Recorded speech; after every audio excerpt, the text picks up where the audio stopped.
simultánea de la madre y del hijo, ¿no? Que el control va a ser de una semana. Bien. En algunos casos vamos a hablar de excepciones. Por ejemplo, si es que se presentó una incompatibilidad RH, ¿qué quiere decir? Si la madre era RH negativo, el recién nacido RH positivo, el padre RH positivo. En este caso, nosotros tenemos hasta 72 horas para realizar la profilaxis con la vacuna anti-D. Bien, entonces, si la madre era RH negativo, el recién nacido RH positivo, en ese caso tenemos 72 horas para poder administrar esta profilaxis que es la vacuna anti-D. Bien.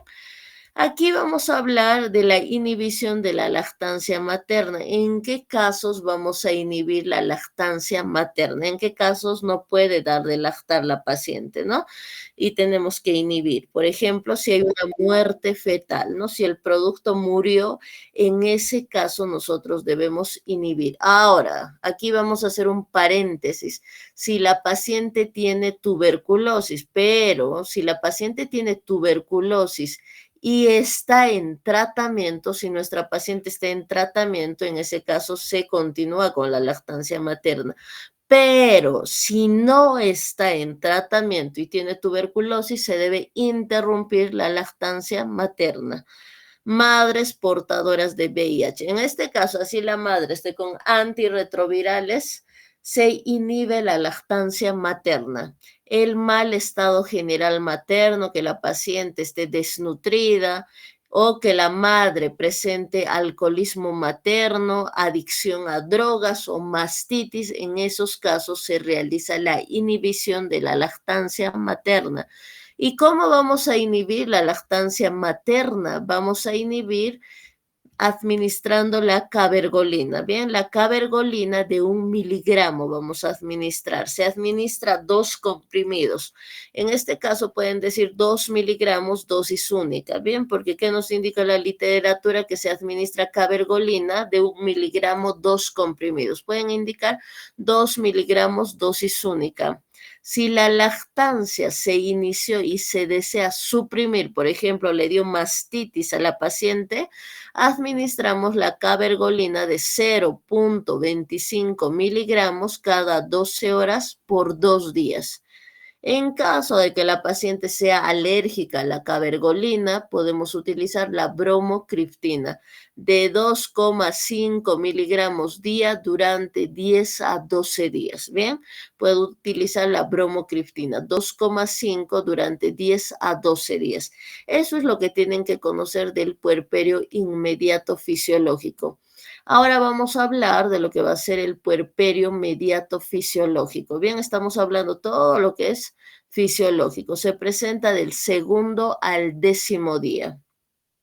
Se controla de la misma manera los signos vitales, se hace una evaluación de los loquios, la involución uterina y evaluamos los genitales externos. En el examen físico se va a evaluar la región ano-perineo vulvar. Puede presentarse por el aumento de la presión intraabdominal los rodetes hemorroidales. Se puede presentar los rodetes hemorroidales. Las complicaciones más frecuentes de estos rodetes hemorroidales son la estrangulación y la flebitis. En el abdomen podemos observar la diastasis de los rectos. Y esto es definitivo. Aquí se realiza la segunda citación, se realiza simultáneo, madre e hijo. Se citará para el segundo control a los 30 días del parto, ¿bien? O de la cesárea. Continuamos, hablamos del puerperio alejado. El puerperio alejado es desde el día 11 hasta los 42 días, ¿bien? De literatura a literatura cambia, pero no se hagan mucho problema, ¿bien? En algunos está de 11 a 43, de otros está de 10 a 42. Aquí concluye la involución genital. Puede encontrarse un endometrio proliferativo estrogénico. Puede encontrarse un endometrio proliferativo estrogénico. En el puerperio tardío abarca desde el día 43 hasta los 364 días, desde el día 43 hasta los 364 días. Aquí se va a presentar, ¿no? Se entiende hasta que desaparece absolutamente todos los cambios fisiológicos, desaparece todos los cambios fisiológicos que se presentó en el embarazo. Eso es lo que ustedes tienen que conocer respecto a lo que va a ser el puerperio fisiológico, ¿bien? Que ha sido preguntado en el grado, ¿bien? Ahora vamos a hablar nosotros respecto a lo que va a ser el puerperio patológico. En el puerperio patológico empezamos por el puerperio inmediato. Este puerperio inmediato, igual patológico, se presenta en las primeras 24 horas. Vamos a evaluar lo que va a ser las 4 Ts, que va a ser el tono. En el tono tenemos lo que va a ser la hipotonía. Bien, vamos a tener la hipotonía, que es la disminución de las contracciones uterinas. Se va a presentar la atonía, que es la ausencia de las contracciones. Bien, entonces, ¿qué tenemos? Tenemos tono, donde hay hipotonía, disminución de las contracciones, atonía, ausencia de la contracción. Y hablamos de la segunda T, que va a ser el tejido. Aquí se va a poder observar los restos placentarios en el útero. El trauma. En el trauma se presentan los desgarros vaginales. Tienen que saber los grados. En el grado 1 hay un compromiso de piel y mucosa vaginal. En el grado 2 también piel, mucosa vaginal más músculo. En el grado 3 piel, mucosa vaginal, músculo y esfínter anal. En el grado 4, piel, mucosa vaginal, músculo, esfínter anal y serosa del recto. Vamos a hablar de la última T, que es la trombina, que es la alteración de la trombina. Vamos a hablar de algunos detallitos. En el desgarro, el grado 1 y el grado 2 se puede realizar lo que va a ser la episiorrafia, lo puede realizar esta reparación un médico general. El grado 3 y 4 debe ser realizado por un ginecólogo. Nosotros tenemos que mencionar, por favor, cuando ustedes realicen el examen físico, evalúen genitales, porque hay muchas puérperas que tienen lo que es la episiorrafia. Tienen que ustedes indicar, por favor. Si yo no indico eso, me puede bajar mucha nota, incluso podemos correr riesgo en el examen de grado. Entonces, ustedes le preguntan a la paciente o se fijan, pero no le pueden tocar, por favor, a la paciente, ¿no? No se puede realizar lo que va a ser los tactos, como les he indicado, ¿no? No está contraindicado, pero sí se pueden fijar, ¿bien? Ahora, ¿qué músculos están comprometidos en la episiotomía? Vamos a tener el isquio cavernoso, el transverso superficial del ano.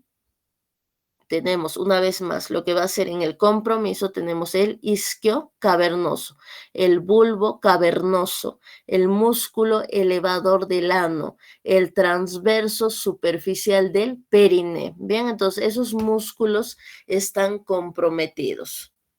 Vamos a hablar que en el puerperio mediato, acá antes voy a hacer lo que es un paréntesis. En el puerperio inmediato patológico, por ejemplo, si la paciente está internada para su examen de grado, ustedes ya tenemos el conocimiento de que al segundo día cualquier paciente se va para la casa, pero si mi paciente está 3 días, 4 días, 5 días, eso no es normal, doctores.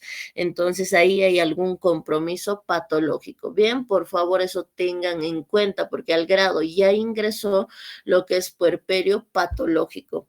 Si la paciente, por ejemplo, tiene una hipotonía, una atonía, ¿qué vamos a realizar?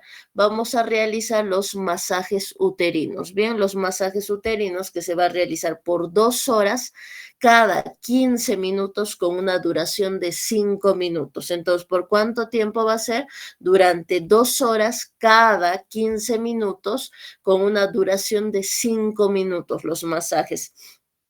Si no responde a los masajes, se utiliza lo que son las bolsitas de arena, ¿no? Estas bolsitas de arena calientes que se colocan.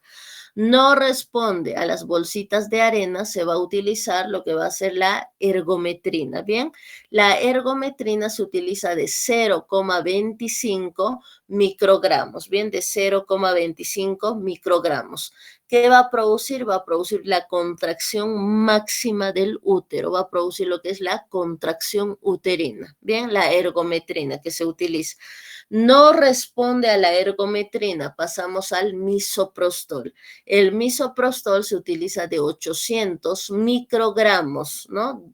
Vamos a administrar 400 microgramos vía vaginal y 400 microgramos vía sublingual. Si nosotros sumamos ambos, ¿cuánto va a ser?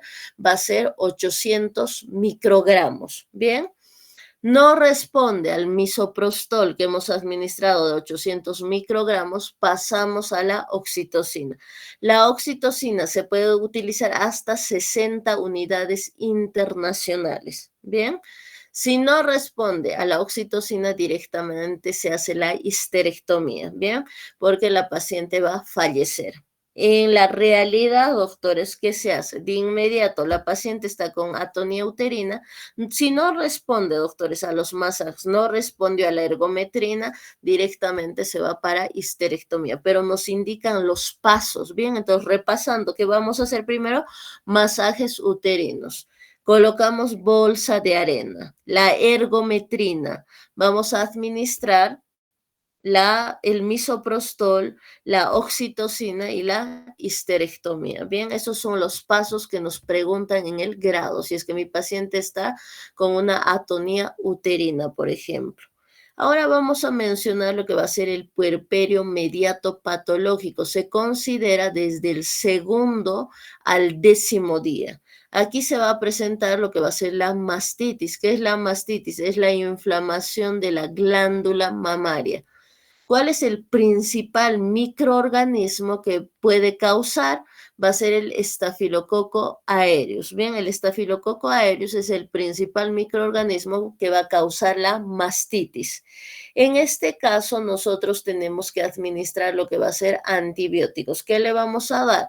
Ustedes pueden administrar lo que va a ser la doxiciclina. La doxiciclina se administra de 100 miligramos cada 12 horas por 5 días. La doxiciclina se administra de 100 miligramos cada 12 horas por 5 días. Bien.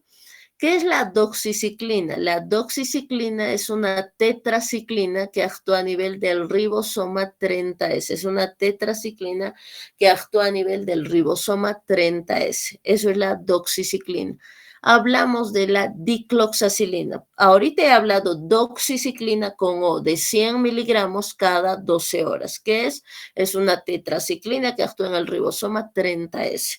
Vamos a hablar de lo que va a ser la dicloxacilina con I. La dicloxacilina con I es un inhibidor de la síntesis de la pared bacteriana. Bien, es un inhibidor de la síntesis de la pared bacteriana. ¿De cuánto se administra la dicloxacilina con I? Se administra de 500 miligramos cada 6 horas. Bien, de 500 miligramos cada 6 horas. Entonces, ustedes pueden utilizar o bien la doxiciclina o bien la dicloxacilina. A mí no me gusta lo que es la dicloxacilina, no porque no sea un buen medicamento, porque la paciente cada 6 horas tiene que estar tomando, ¿no? Si está durmiendo se va a interrumpir el sueño. Por eso, doctores. Otro punto importante, si hay mastitis tenemos que inhibir la lactancia materna. Para eso utilizamos la cabergolina de 2 miligramos, dosis única, ¿bien? Entonces, ese es el manejo de la mastitis. Bien, por ejemplo, ha ingresado al grado al Hospital México, fue hace 1 mes y medio lo que es mastitis. Bien, entonces aquí ustedes tienen que indicar, por ejemplo, lo que es la secreción, ¿no? Cómo va a ser la secreción, si es seroso, si es serohemático, la tetrada de Celso colocan en las mamas, de esa manera empiezan con la enfermedad actual. Bien. Tenemos lo que es la endometritis. La endometritis es la inflamación del endometrio y va a estar causado por distintos gérmenes. Esto se presenta más frecuentemente cuando no se realizó una buena asepsia durante la cesárea. vamos a hablar de qué gérmenes. Aquí vamos a tener gram positivos y gram negativos. En los gram positivos están los estreptococos, en los gram negativos tenemos a la E. coli y vamos a tener lo que es en anaerobios. En anaerobios tenemos el bacteroide. Bien, entonces en los anaerobios que vamos a tener el bacteroide fragilis. ¿Qué gérmenes voy a tener? Vamos a tener lo que va a ser la E. coli, que es un gran negativo, el estreptococo, que va a ser un gran positivo, y los anaerobios, que va a ser el bacteroide fragilis. ¿Qué medicamentos uso en la endometritis? Vamos a utilizar lo que va a ser ceftriaxona de 1 gramo cada 12 horas, ceftriaxona de 1 gramo cada 12 horas, más el metronidazol de 500 miligramos cada 8 horas, más el metronidazol de 500 miligramos cada 8, cada 12 que se va a administrar. ¿Por cuánto tiempo? Por 5 días, durante la internación. ¿Bien? Hablamos de lo que va a ser el puerperio alejado. Como les he indicado, el puerperio alejado depende de la literatura, puede ser de 11 a 42, de 11 a 45, no hay ningún problema. Aquí se va a presentar lo que es la depresión posparto. ¿Cómo yo me doy cuenta que una paciente está con depresión? Porque tiene rechazo al recién nacido, tiene un descuido en su aseo personal, todo el tiempo llora. Entonces, de esa manera, nosotros nos damos cuenta que tiene una depresión postparto y que debemos derivar a psicología. La mayoría de veces se presenta en madres que son adolescentes, no madres que han sufrido una violación o en hijos no deseados. El puerperio tardío, como les he indicado, puede ser de 46 a 364 o esto varía según la literatura. En este caso, ¿qué se va a presentar? Un nuevo embarazo. Bien, se presenta un nuevo embarazo. Aquí, ¿qué le puedo indicar de anticonceptivos a mi paciente? Aquí puedo utilizar el anticonceptivo que ella desee, porque a partir de los 6 meses ya este paciente pediátrico ya come, ¿no? Ya se inicia lo que va a ser la alimentación, ya comparte de la olla común, entonces ya no es necesario que dependa de la lactancia materna. Entonces ahí la paciente puede utilizar Depo-Provera, anticonceptivos orales, píldora de emergencia, lo que guste puede utilizar la paciente. Bien, eso vamos a tomar en cuenta.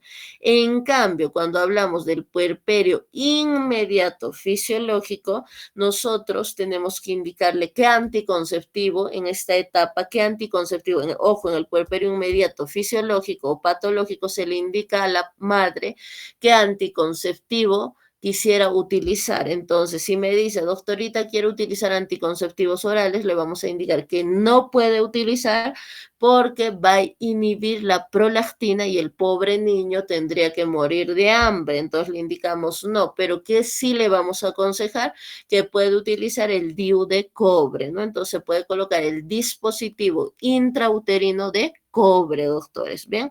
Eso se le aconseja en lo que va a ser el puerperio inmediato, ¿no? Le vamos a aconsejar que utilice algún tipo de anticonceptivo. Como les he mencionado, en el puerperio tardío, pues la paciente puede utilizar el anticonceptivo que ella guste, ¿bien?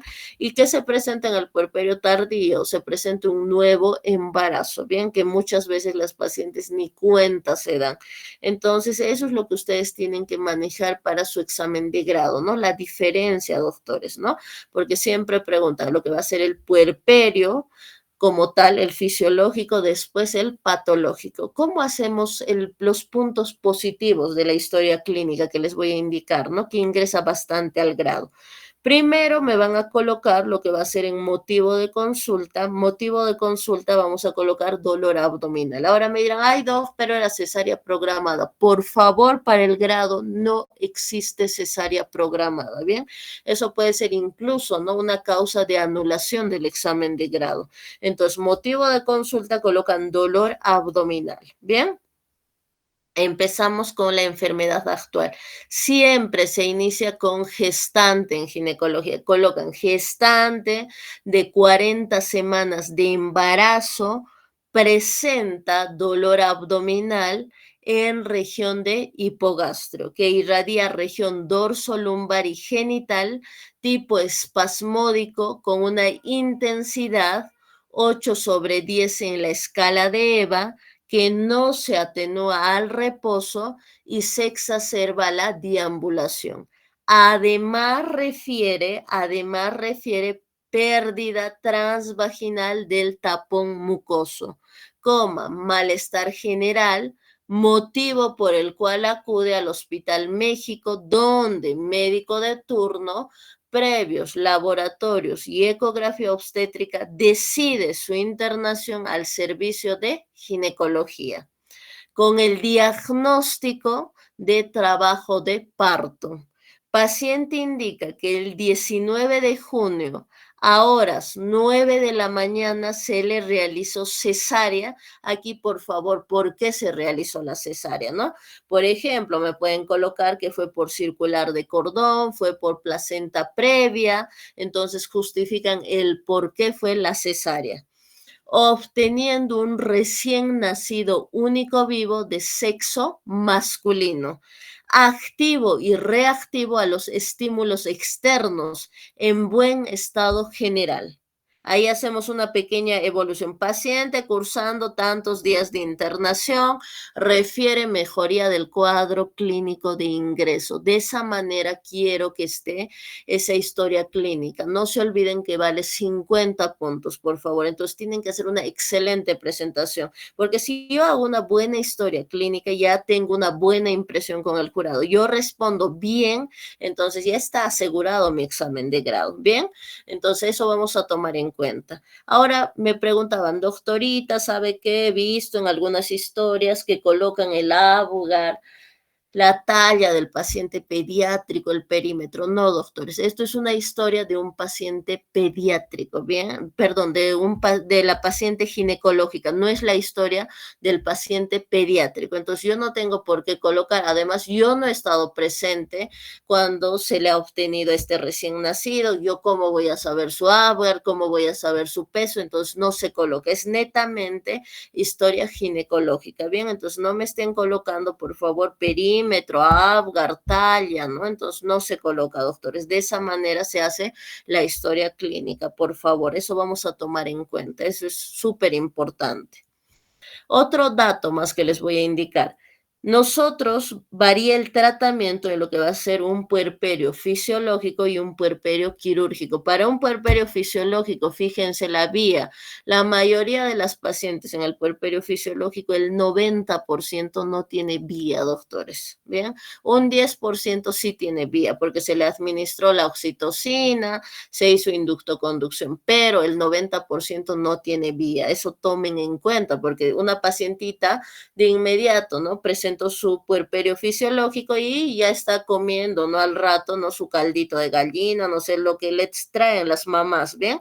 Entonces, ¿por qué le colocan? Si estamos hablando de un puerperio fisiológico, doctores, NPO, no es dieta corriente. La paciente puede comer lo que guste porque ha sido un puerperio fisiológico, ¿bien? Entonces, no me estén poniendo NPO. Ahora, este tipo de pacientes, el tratamiento también es vía oral. ¿Qué se les da? Amoxicilina de 500 miligramos cada 12 horas. Paracetamol de 500 miligramos cada 12 horas. El sulfato ferroso, que es infaltable, de 200 miligramos cada día por 90 días. Y la vitamina A. Acá la vitamina A es de 2.000 unidades internacionales, dosis única, nada más vamos a colocar. Bien, entonces eso es importante. ¿A un puerperio fisiológico necesito pedir laboratorios? No, doctores, yo no necesito pedir laboratorios, no necesito pedir ecografía, absolutamente nada. Bien, ahora, cuando hablamos de lo que hemos mencionado en nuestra enfermedad actual, de un puerperio quirúrgico, en el puerperio quirúrgico, como se ha realizado una cesárea, entonces se ha utilizado anestesia, se ha utilizado sedación. En esos casos sí es muy importante que pregunte con qué dieta está la paciente. Bien, prequirúrgico y postquirúrgico, las primeras 8 horas están en NPO. Aquí los medicamentos que voy a utilizar, utilizamos solución física fisiológica al 0,9%, 1000 cc para 24 horas y vamos a utilizar antibióticos. Utilizamos lo que va a ser la ampicilina y la gentamicina. Bien, estoy hablando en puerperio quirúrgico. La ampicilina se utiliza de 1 gramo cada 12 horas. Ampicilina de 1 gramo cada 12 horas. La gentamicina vamos a utilizar de 80 miligramos cada 12 horas. La gentamicina utilizamos de 80 miligramos cada 12 horas vía EB. Como se ha hecho una cesárea, doctores, en este caso debo darle el ketorol de 30 miligramos cada 8 horas. Y infaltable también, sulfato ferroso y vitamina A. En este caso, por ejemplo, si a la paciente la causa de la cesárea ha sido una placenta previa oclusiva, en ese caso yo voy a pedir lo que va a ser el hemograma. Necesito saber cómo está la hemoglobina, porque en la mayoría de este tipo de pacientes se hace lo que va a ser la transfusión sanguínea. Entonces necesito saber cómo estará esta hemoglobina en la paciente. ¿Bien? Ecografía no es necesario que pida. Control general de enfermería, comunicar cambios y gracias. Bien. En el diagnóstico, ¿cómo se coloca? En el diagnóstico tienen que colocar el puerperio, ¿no? Siempre primero la patología, ¿bien? Entonces vamos a colocar lo que va a ser el puerperio fisiológico inmediato o será puerperio quirúrgico inmediato.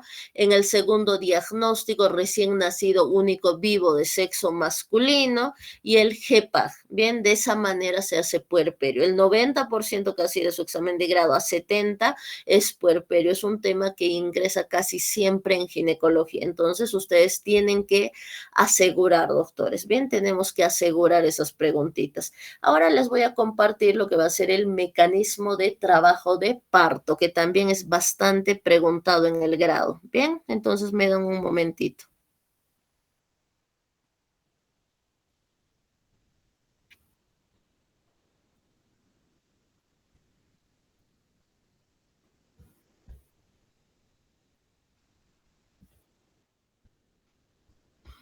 Vamos a empezar hablando nosotros sobre lo que va a ser el mecanismo de trabajo de parto, ¿no? Que de la misma forma bastante preguntado en el grado. Bien, entonces vamos a empezar. Voy a empezar con lo que va a ser qué es mecanismo de trabajo de parto. Es el conjunto de movimientos y desplazamientos que realiza el móvil fetal para atravesar el canal pélvico genital impulsado por el motor uterino. Bien, por favor tienen que saber esta definición, que es conjunto de movimientos y desplazamientos que realiza el móvil fetal para atravesar el canal pélvico genital impulsado por el motor uterino. Aquí vamos a hablar de los 3 tiempos del mecanismo de trabajo de parto, que va a ser la acomodación al estrecho superior, donde tenemos la flexión, la orientación y el asinclitismo, que ahorita vamos a detallar. Después tenemos lo que va a ser el descenso. En el descenso tenemos el descenso propiamente dicho, la rotación interna y tenemos el desprendimiento. En el desprendimiento está la deflexión, la restitución y la rotación externa. ¿Bien? Una vez más, vamos a tener 3 tiempos. Acomodación al estrecho superior, flexión, orientación y asinclitismo. En el descenso, descenso propiamente dicho y rotación interna.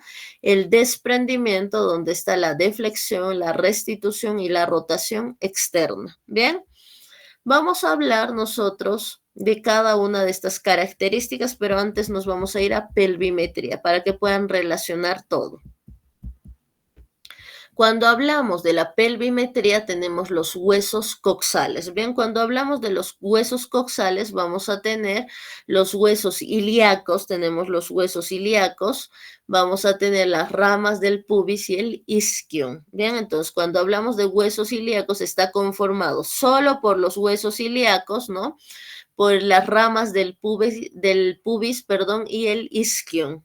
Después tenemos lo que va a ser el promontorio, como pueden observar aquí, vamos a tener lo que va a ser la articulación sacroiliaca, De esto tenemos que conocer los detallitos. Bien, traten de dibujarse de la misma manera. Les voy a enviar las diapos. Bien, entonces, aquí vamos a empezar con lo que es la eminencia iliopectinea. Esto que vemos de verdecito, esto de verde es la eminencia iliopectinea. Miren, solo estito de verde. Y esto de moradito es la línea innominada. Miren, la línea innominada. Solo lo que está pintado es lo que abarca. Y esto de azulito es la articulación sacroiliaca. Bien. Entonces, vamos a empezar nosotros hablando de lo que va a ser el estrecho superior. Bien, vamos a mencionar lo que es el estrecho superior. Cuando hablamos del estrecho superior, nosotros vamos a tener lo que van a ser los diámetros transversos, los diámetros oblicuos y los conjugados obstétricos. Entonces, ¿qué tenemos? Tenemos los diámetros transversos, tenemos los oblicuos y los conjugados obstétricos. Eso es lo que estoy mencionando, solo de estrecho superior. Vamos a empezar con lo que va a ser los diámetros, ¿bien?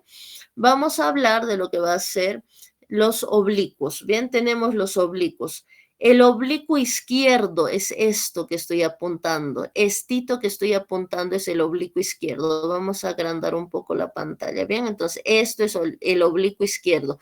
¿De dónde a dónde va? Colocan su manito en su cadera, ¿no? En la cadera izquierda, va desde la eminencia iliopectina izquierda al lado contralateral, a la articulación sacroiliaca derecha. Eso tenemos que conocer una vez más. Entonces, ¿de dónde a dónde va el oblicuo izquierdo? Colocan pues su manito en la cadera izquierda, va desde la eminencia iliopectina izquierda hasta la articulación sacroiliaca derecha. ¿Cuánto mide? 12.5 centímetros.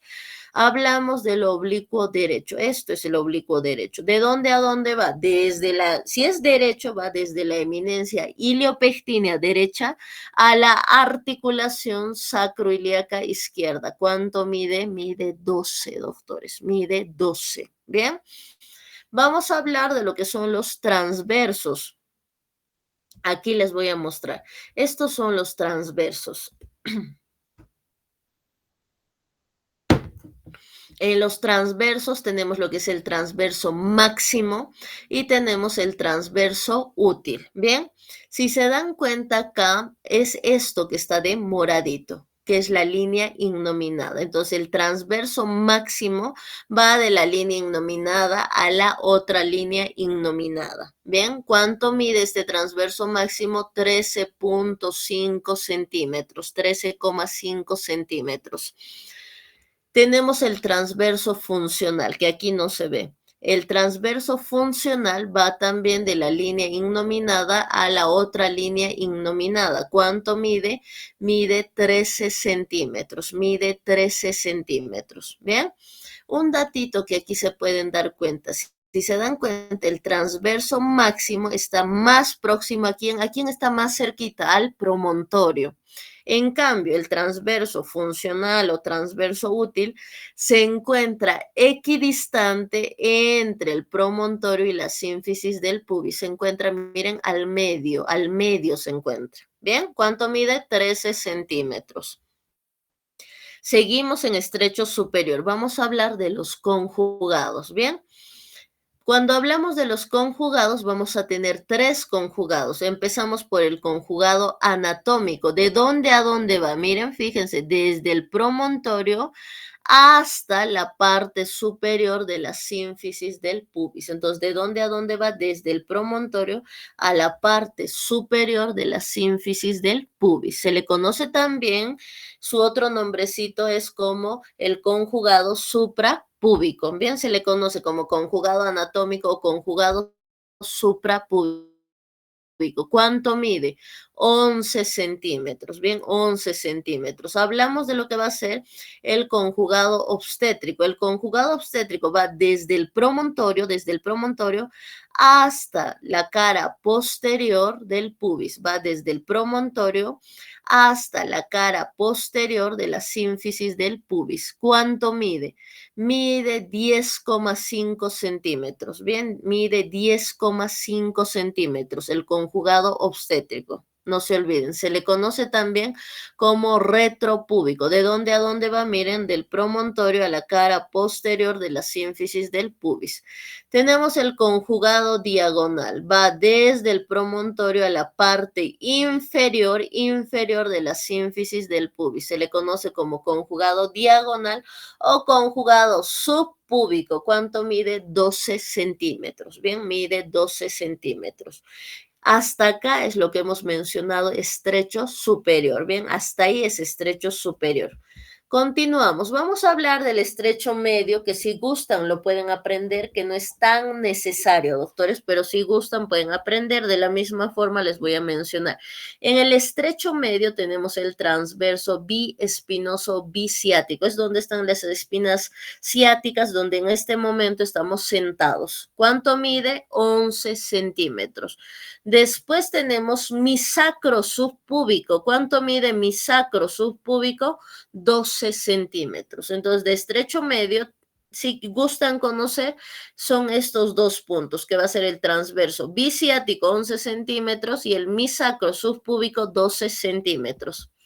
Estrecho inferior. En el estrecho inferior tenemos el subsacro subpúbico. El subsacro subpúbico mide 11 centímetros, 11 centímetros. Subcoxis subpúbico mide 9 centímetros. Subcoxis subpúbico mide 9 centímetros. Eso es el estrecho inferior, ¿bien? Eso es lo que nosotros debemos conocer. Hemos mencionado estrecho superior, medio e inferior. Ahora vamos a hablar de algunos puntos para unir todo en global. Vamos a hablar de lo que va a ser los diámetros de la cabeza. Bien, los diámetros de la cabeza en el feto es muy importante porque es pregunta de examen de grado. Tenemos el diámetro occipito frontal. ¿Cuánto mide? 12 centímetros. Bien, el diámetro occipito frontal mide 12 centímetros. Y acá les he puesto una línea más que no está en el libro. Esto es para que sea más didáctico y ustedes se den cuenta, ¿no? Tenemos el diámetro suboccipito frontal. ¿Cuánto mide? 10.5. Entonces, primero está el occipito frontal de 12, después este mismo occipito frontal cambia a lo que va a ser el diámetro suboccipito frontal, que es 10,5. Para que sea más didáctico, les he puesto estas dos líneas. Vamos a tener el diámetro occipito mentoniano, que es el diámetro más grande. ¿Cuánto mide? 12.5 centímetros. Ese es el diámetro más grande, el occipito mentoniano. Después tenemos el diámetro suboccipito bregmático. ¿Cuánto mide el diámetro suboccipito bregmático? 9,5 centímetros. Diámetro suboccipito bregmático, 9.5 centímetros. Bien, entonces estos diámetros necesitamos conocer. Vamos a repasar porque con todo esto vamos a poder hablar del mecanismo de trabajo de parto. Diámetro occipito frontal, 12 centímetros. El suboccipito frontal, 10,5. El diámetro suboccipito bregmático, 9,5. El diámetro occipito mentoniano, 12,5. Bien. Una vez que hemos mencionado, vamos a empezar con el mecanismo de trabajo de parto. Bien, hemos dicho que en el primer tiempo nosotros tenemos flexión, orientación y asinclitismo. Vamos a empezar describiendo. Cuando nosotros hablamos de lo que va a ser ¿cómo se inicia todo este trabajo de parto? Se inicia por las contracciones efectivas que viajan a través de la columna vertebral. Bien, entonces, ¿cómo se inicia el trabajo de parto? Por las contracciones efectivas que viajan a través de la columna vertebral y llegan al hueso occipital. Y aquí tenemos brazo corto. El brazo corto es lo que se va a formar desde el agujero occipital al hueso occipital. Eso es el brazo corto. El brazo corto, la palanca corta, es desde el agujero occipital hasta el hueso occipital. Y el brazo largo va desde el hueso occipital hasta el mentón. Bien, entonces, como tenemos el brazo corto y el brazo largo, por la ley de palancas o por la fuerza, el brazo largo vence al brazo corto y que se va a producir lo que es la flexión. Bien, entonces, ¿cómo inicia todo? Gracias a las contracciones efectivas que viajan por la columna vertebral y llegan al brazo corto y al brazo largo. El brazo corto es desde el agujero occipital al hueso occipital. El brazo largo desde el hueso occipital hasta el mentón. Esto, por ley de palancas, me produce lo que es la flexión. Bien, una vez que se produce la flexión, el feto se orienta, busca el lugar más cómodo para acomodarse. Entonces, en este lado, ¿cuál es el lugar más cómodo, doctores? Va a ser el oblicuo izquierdo. ¿Por qué? Porque hemos dicho que mide 12.5 centímetros. Entonces, aquí se va a acomodar, aquí en el oblicuo izquierdo se va a producir lo que va a ser la orientación. Entonces, hemos hablado de flexión, y aquí hemos mencionado lo que es la orientación. Y aquí vamos a hacer un paréntesis, doctores. Bien, el producto, ¿qué diámetro presenta antes de que se produzca esta flexión? ¿Cuál es el diámetro de la cabeza? Antes de que se produzca la flexión, doctores, el diámetro occipito frontal es de 12 centímetros, ¿bien? Es de 12 centímetros. Ojo, antes de que se produzca la flexión. Una vez que se ha producido la flexión, se cambia el diámetro suboccipito frontal de 10.5 centímetros. Entonces, antes de que se produzca la flexión, ¿qué diámetro presenta la cabeza? El diámetro occipito frontal de 12 centímetros. Una vez que se produce la flexión por la ley de palancas, por la ley de fuerzas, cambia al diámetro suboccipito frontal de 10.5 centímetros. Bien, eso vamos a tomar en cuenta. Hemos hablado de la flexión, la orientación, que se orienta en el oblicuo izquierdo, que mide 12.5 porque es el lugar más amplio, más cómodo. Bien, ahora vamos a hablar del asinclitismo. Nosotros vamos a tener dos tipos de asinclitismo, que es el asinclitismo anterior o de Nayeli y el asinclitismo posterior o de Litzmann. Cuando hablamos del asinclitismo anterior o de Nayeli, es cuando la sutura sagital está más próxima al promontorio. La sutura sagital está más próxima al promontorio. Bien. Cuando hablamos del asinclitismo posterior o de Litzmann, posterior o de Litzmann, aquí si se dan cuenta, miren, la sutura sagital está más próximo al pubis. Entonces aquí se van a acordar al revés, porque si es posterior, la sutura sagital está en relación con el pubis. Si es anterior, la sutura sagital está en relación con el promontorio. Bien, eso es el asinclitismo. ¿Cuál es el asinclitismo más frecuente y fisiológico? El asinclitismo posterior, doctores. Cuando hablamos de asinclitismo anterior hay alguna patología. Bien, entonces el más frecuente es el asinclitismo posterior, que es fisiológico. Cuando hablamos del sinclitismo se presenta en productos prematuros.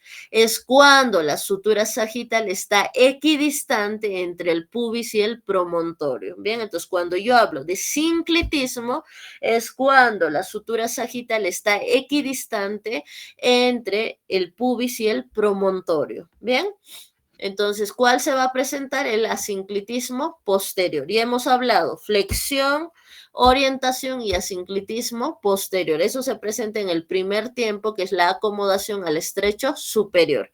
Continuamos. Vamos a hablar del descenso, doctores. Dentro de descenso, repasando, tenemos el descenso propiamente dicho y la rotación interna. Bien. Aquí no se olviden que estamos con el diámetro suboccipito frontal. ¿Cuánto mide? 10.5. Cuando se produce lo que va a ser en descenso, el descenso propiamente dicho, el diámetro, ¿cuánto es? Suboccipito frontal, 10.5. ¿Se acuerdan cuánto era del conjugado obstétrico? Era 10.5. Entonces, miren, para que se acuerden, vamos a ir. Entonces, aquí, ¿cuánto tenemos del diámetro de la cabeza? Es suboccipito frontal 10.5. ¿Cuánto mide el conjugado obstétrico? 10.5. Entonces, este feto no puede descender ni para adelante ni para atrás. Y aquí se produce lo que va a ser la máxima flexión o el descenso propiamente dicho. Bien, aquí se va a producir la máxima flexión o el descenso propiamente dicho. ¿Qué quiere decir?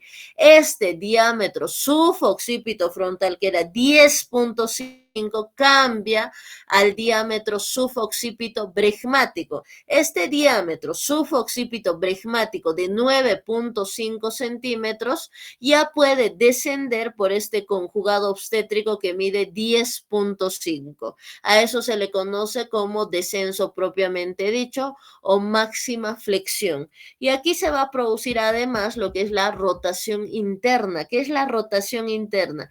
Es la relación del hueso occipital con el pubis. Entonces, ¿qué es rotación interna? Es la relación del huesito occipital con el pubis. Esta rotación interna va a ser de 45 grados, de 90 grados. Y aquí, ¿qué realizamos? La maniobra de Röntgen modificada. ¿En qué consiste esta maniobra de Röntgen modificada? Que vamos a proteger la cabeza, ¿no? Vamos a proteger la cabeza y el perine de la madre para evitar desgarros. Eso es la maniobra de Röntgen modificada. Bien, continuamos. Ahora vamos a hablar del desprendimiento. En el desprendimiento tenemos la deflexión, la restitución y la rotación externa. ¿Qué es la deflexión? Es cuando levanta la cabecita, ¿no? Por ejemplo, en los partos que hemos atendido, ¿se acuerdan? Cuando de repente levanta la cabecita y te mira, a eso se le conoce como deflexión. Se va a producir la restitución. ¿Qué quiere decir la restitución? Que se va a acomodar en el mismo lado donde inició. ¿Dónde inició, doctores? Inició en el lado izquierdo, ¿no? Donde se acomodó en el oblicuo izquierdo. Entonces, la restitución es que se vuelve a acomodar en el mismo lado. ¿Qué quiere decir? El recién acá, el producto, el feto está viendo el muslo izquierdo de la madre. Bien, entonces eso es restitución. Cuando este recién nacido está mirando el muslo izquierdo de la madre. Eso es restitución. Después vamos a tener lo que va a ser la rotación externa. Bien. Aquí pueden observar, ¿no? Aquí está viendo el muslito izquierdo de la madre y aquí se van a acomodar los hombros. Bien, el hombro anterior se acomoda, está en relación con el pubis, el hombro posterior con el promontorio. Se desprende el hombro anterior y después el hombro posterior. Bien, entonces se desprende el hombro anterior y posteriormente el hombro posterior. Eso es mecanismo de trabajo de parto que debemos conocer. Bien, es súper preguntado, doctores. Es pregunta clásica de los exámenes de grado. En desprendimiento, no se olviden, deflexión, levanta la cabecita, restitución, mire el muslo izquierdo y la rotación externa, ¿no? Que va a ser el desprendimiento del hombro anterior y el hombro posterior. Bien, eso es lo que se va a presentar. Continuamos. Vamos a hablar de algunos datitos que es importante también. Vamos a hablar de los 7 pasos de la pelvimetría, que de la misma forma es pregunta de examen de grado. Tenemos el conjugado diagonal, el excavado del sacro. Entonces, ¿qué tenemos? Uno, conjugado diagonal, excavado del sacro, la retropulsión del coxis, paredes vaginales poco convergentes. 5. La escotadura ciática poco prominente. Diámetro biciático que puede ser 10.5 o 11 centímetros. Y el ángulo subpúbico de 90 grados. Estos 7 pasos de la pelvimetría es pregunta de examen de grado. Bien, es pregunta. Vamos a hablar de los tipos de pelvis. En los tipos de pelvis tenemos la pelvis ginecoide, la pelvis androide, la pelvis antropoide y la pelvis platipeloide. Vamos a hablar de lo que va a ser la pelvis ginecoide. Es la pelvis más apta para un embarazo, ¿no? Es la más frecuente en el sexo femenino. Es el tipo de pelvis normal. Bien, aquí nosotros necesitamos conocer algunos datitos. Bien, la escotadura ciática. Esto es la escotadura ciática. Debe ser anchas y planas, no se olviden. La escotadura ciática debe ser anchas y planas. El estrecho superior es de forma redonda con diámetro transverso máximo. Tiene un diámetro transverso máximo. Bien, eso vamos a tomar en cuenta. Eso es lo más relevante. El ángulo subpubiano es abierto y de ramas cortas.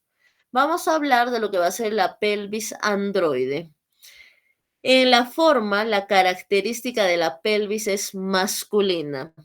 El estrecho superior, si se dan cuenta, tiene una forma triangular con base posterior y vértice anterior. El segmento posterior poco profundo y en el anterior también. Bien, entonces el segmento posterior es poco profundo y el anterior es un poquito más estrecho, si se dan cuenta. Aquí, como tiene la forma de un triángulo, es más estrecho. La escotadura ciática es profunda y estrecha. Las espinas ciáticas son prominentes y el arco subpubiano es algo estrecho. Bien, entonces esta pelvis no es apta para un embarazo. Vamos a hablar de la pelvis antropoide. En la pelvis antropoide tenemos también algunas características. Bien, me dan un segundito, vamos a disminuir el tamaño. El diámetro antero-posterior del estrecho superior es mayor que el transverso. Miren, si nos damos cuenta, el diámetro antero-posterior es mayor que el transverso. Eso es lo más relevante. La escotadura ciática es ancha y plana. El ángulo subpúbico es ancho y las espinas ciáticas son poco prominentes. La pelvis platipeloide. Es raro, no es raro, pero sí se encuentra en algunos casos. El estrecho superior es ovalado. El diámetro antero-posterior es estrecho. El diámetro, si nos damos cuenta que el antero-posterior es estrecho. El diámetro transverso es ancho. La escotadura ciática es profunda y corta. Espinas ciáticas prominentes. Bien, doctor. Entonces, esta sería nuestra clase del día de hoy. Bien, repasen por favor. Mecanismo de trabajo de parto es muy importante. Como les indiqué, por ejemplo, para el día de mañana pueden realizar lo que va a ser los puntos positivos de una historia clínica. Por ejemplo, la enfermedad actual de embarazo ectópico o de enfermedad trofoblástica gestacional o de placenta previa, de PPNI, o pueden realizar de puerperio fisiológico. No solo lo positivo en enfermedad actual y lo presentan. Bien, esto sería la clase del día de hoy. Gracias por su atención, doctores. No sé si tenemos dudas, preguntas, está todo claro. Parece que todo está claro. Entonces, dime, doctor Omar, hemos levantado la manito. Doctora, los 7 pasos de la pelvimetría, ¿podría volver a mostrar la diapositiva, por favor? Claro, claro que sí, doctor, no se preocupe. Esto es, doctor.